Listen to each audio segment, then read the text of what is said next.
Hello friends, welcome to my channel मावरिको। कल बहुत ही इम्पोर्टेंट इन्फॉर्मेशन आई हुई है दोस्तों। जैसा कि आप लोग अभी तक जान भी गए होंगे कि सीबीएसई और आईएससी बोर्ड के एग्ज़ाम कैंसिल हो चुके हैं, अभी एग्ज़ाम नहीं होंगे। हालांकि जो कैंडिडेट्स फिर भी एग्ज़ाम देने चाहते हैं और इंटरनल असेसमेंट या जो भी इनका क्राइटेरिया होता है सीबीएसई बोर्ड का, जिस तरह से वो मार्किंग करेंगे, अगर उस मार्किंग से आप खुश नहीं तो आप एग्ज़ाम दे सकते हैं आने वाले टाइम में। दूसरा इंपॉर्टेंट इन्फॉर्मेशन दोस्तों नीट से रिलेटेड है। बहुत सारे कैंडिडेट्स कल ही मुझसे ये क्वेश्चन पूछ रहे थे कि सर एक शॉर्ट वीडियो डाल दीजिए या कुछ भी इन्फॉर्मेशन दे दीजिए कि नीट के एग्ज़ाम का क्या होगा, क्योंकि बहुत सारे कैंडिडेट्स के दिमाग में ये डाउट था कि नीट का एग्ज़ाम क्या कैंसिल होगा, जिस तरह से बोर्ड के सारे 10th और 12th बोर्ड के एग्ज़ाम कैंसिल हुए। सेकेंड, नीट का एग्ज़ाम क्या प्रीवियस ईयर्स के जो मार्क्स हैं, मीन्स प्रीवियस ईयर्स जो नीट 2020 एग्ज़ाम हुआ था उसमें जो अनसेलेक्टेड कैंडिडेट्स थे या जिनको किसी तरह से सिलेक्शन नहीं हुआ था, जिनके मार्क्स कम थे, उनका सिलेक्शन होगा, या फिर थर्ड नीट का एग्ज़ाम मीन्स कैंसिल हो गया, पोस्टपोन्ड होगा, क्या होगा। मतलब इस तरह के क्वेश्चंस बहुत सारे आ रहे थे, तो पूरा वन बाई वन हम डिस्कस करेंगे दोस्तों। जैसे कि मैंने जब बोर्ड के एग्ज़ाम की डेट्स बताई थी तो मैंने कहा था सबसे सॉफ्टेस्ट डिसीज़न यही हो सकता है कि सभी बोर्ड के एग्ज़ाम कैंसिल हो जाए। मीन्स सीबीएसई बोर्ड का एग्ज़ाम कैंसिल हो रहा है, दैट मीन्स कि आने वाले टाइम में जो स्टेट बोर्ड के एग्ज़ाम हैं वो भी कैंसिल हो सकते हैं। और ये डिसीज़न सरप्राइज़ वाला नहीं है कि बहुत ज़्यादा सरप्राइज़ कर दिया इसने, क्योंकि ऐसा होना ही था। उसका कारण ये था कि कोविड के केसेस बढ़ रहे थे आने वाले टाइम में। जैसा कि बोला जा रहा था कि बच्चों पे भी इफ़ेक्ट करेगा, इसकी वजह से गवर्नमेंट ने रिस्क नहीं लिया। रिस्क लेने का मतलब अगर 100 से 200 या 300 केसेस भी बच्चों में अगर इफ़ेक्ट आ गया, उसमें से कुछ बच्चों की कैजुअलिटीज़ हो जाती हैं, तो फिर गवर्नमेंट जवाब नहीं दे पाती। साथ ही साथ दोस्तों अगर आप ये देखेंगे तो ये मैटर भी सुप्रीम कोर्ट में गया था और सुप्रीम कोर्ट ने सारा पल्ला झाड़ दिया था सरकार के डिसीजन पे। तो ये जवाबदेही गवर्नमेंट की हो जाती कि अगर कोई भी केसेस आते हैं और जिसकी वजह से लॉस होता किसी भी फैमिली का, तो यहाँ पर तो ये लाजमी था। आने वाले टाइम में स्टेट बोर्ड के भी एग्ज़ाम कैंसिल हो सकते हैं, बहुत ज़्यादा चांसेस है, क्योंकि सेंट्रल अगर कोई एग्ज़ाम अरेंज नहीं करवा पा रहा है तो स्टेट बोर्ड भी मोस्ट प्रॉब्ली कैंसिल कर सकता है, क्योंकि उसके ऊपर भी प्रेशर रहेगा कि एक सेंट्रल इंस्टीट्यूट नहीं करवा पा रहा है अरेंजमेंट, तो हम कैसे करवाएं। और वो अगर करवाता भी है स्टेट बोर्ड, अगर केसेस आते हैं तो फिर उसकी जवाबदेही हो जाएगी।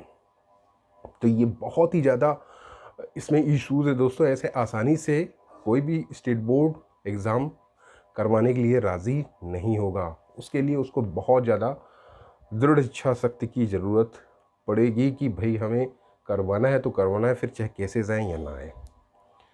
एक तो ये है दोस्तों। अब बहुत सारे कैंडिडेट्स के मन में डाउट है कि जो नीट का एग्ज़ाम है ये 1 अगस्त को है, क्या ये 1 अगस्त को ही होगा या फिर पोस्टपोन्ड होगा या फिर कैंसिल होगा या फिर नीट 2020 के बेस पे ही सिलेक्शन हो जाएगा। मीन्स नीट 2020 में ऑलरेडी एग्ज़ाम हो चुका है, क्या उसके बेस पे मार्किंग होगी या उसके बेस पे काउंसलिंग होगी, मेरिट बनेगी। तो इस तरह के क्वेश्चंस का जवाब चलिए वन बाय वन हम देते हैं। सबसे पहला कि नीट का जो एग्ज़ाम है क्या कैंसिल होगा, पहला सबसे इम्पोर्टेंट। तो दोस्तों ये मैं बताने जा रहा हूँ कि नीट का एग्ज़ाम कैंसिल होने के चांसेस 0% है। इस कोई भी चांस नहीं है नीट एग्ज़ाम कैंसिल होने का, इसकी पॉसिबिलिटीज़ 0% है। उसका कारण क्या है, जैसे मैंने पहले भी वीडियोस में बताया हुआ है आपको कि नीट के एग्ज़ाम को कैंसिल करने का मतलब हुआ कि पूरा एक बैच डॉक्टर्स की कमी, मीन्स एक सेशन पूरा डॉक्टर जिसमें लाख 1.5 लाख डॉक्टर आते हैं, वो सारे कम हो जाएंगे। और इस समय कोई अपने इस मेडिकल फील्ड में इतना रिस्क नहीं लेना चाहेगा कि डॉक्टर्स की कमी हो।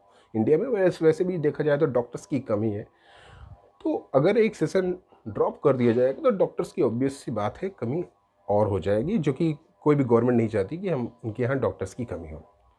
तो जहाँ तक नीट एग्ज़ाम की कैंसिल की बात है वो 0%।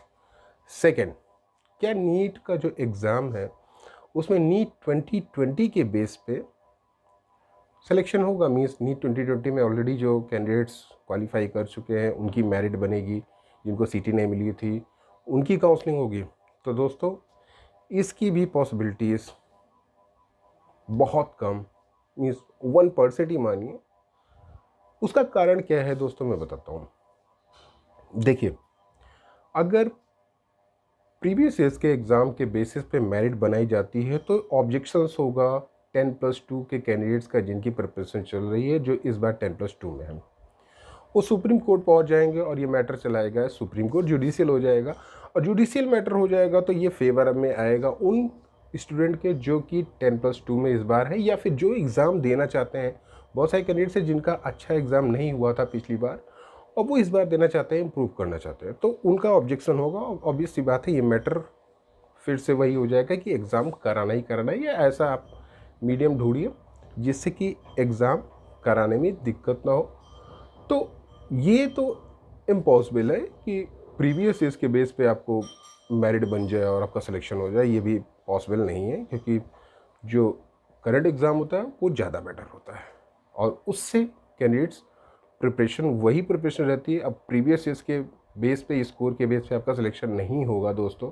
ये यहाँ पे ऐसा नहीं होता है कि 2 या 3 साल में आप अपने स्कोर से सिलेक्शन ले सकते हैं।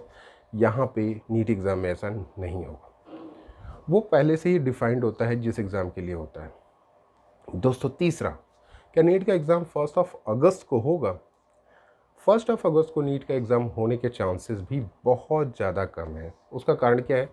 अभी तो ये भी नहीं पता आपका कि बोर्ड के एग्ज़ाम का क्या होगा। मीन्स 10+2 में बोर्ड 12th में कैसे आपको मार्किंग सिस्टम होगा, मार्किंग कैसे होगी। और जहाँ तक बात है नीट एग्ज़ाम की, तो नीट इससे फ़र्क पड़ेगा सीधा सीधा नीट एग्ज़ाम पे, क्योंकि बोर्ड के एग्ज़ाम का जब तक रिज़ल्ट आएगा, ये पूरा क्राइटेरिया किस तरह से डिफाइंड होगा, तब तक मेरे ख्याल से नीट एप्लीकेशन फॉर्म में अभी तो फ़िलहाल कुछ नहीं हो रहा है। कि एप्लीकेशन फॉर्म भी नहीं आया तो कैसे होगा।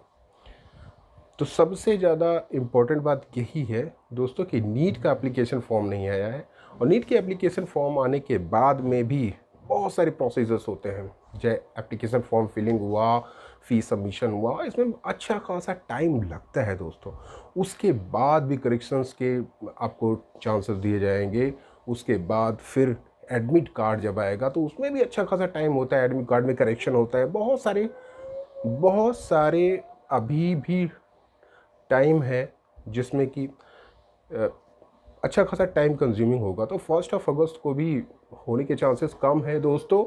और ये एग्ज़ाम शिफ्ट हो सकता है जिस तरह से पिछली बार शिफ्ट हुआ था, क्योंकि अब यहाँ पर भी नीट का भी क्राइटेरिया का कुछ पता नहीं चल रहा है। क्योंकि नीट में जो पासिंग क्राइटेरिया है, एलिजिबिलिटी क्राइटेरिया है, उसका क्या होगा, क्योंकि यहाँ पे मार्किंग सिस्टम कैसा होगा ये भी देखने की बात है कि किस तरह से बच्चों को मार्क्स दिए जाएंगे, परसेंटेज कैसे दिए जाएंगे। जो परसेंटेज आप एप्लीकेशन फॉर्म में फिलिंग करते हैं उसका क्या होगा, क्योंकि ये भी एक मैटर है कि किस तरह से इंटरनल असेसमेंट कैंडिडेट्स का होगा।